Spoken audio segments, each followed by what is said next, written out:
Submitting the samples to PPAC or something. Ilan kayo? Dr. T and I will be doing that. Because she's guiding me. Baka kunin niya yung rights ng yung No. Well, I don't care really about it because it doesn't have anything significant. It's just a fighter remediation. It's Salinum paniculatum. So, what's the common name of that plant? I forgot na, pero it's related to Aladdin, seryoso. Ha? Jewels of the Opar ata. Yeah, jewels. Endemic in the Philippines or not? It's not common, but it's not endemic. Talaga? How come? Yeah, it's not common. Because, di ba, meron siyang plant morpho class. Tapos one of the groups, they studied ang Talinum paniculatum. Sino?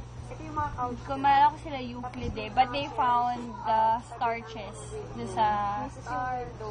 sa plant. Kaya she thought that it has potential.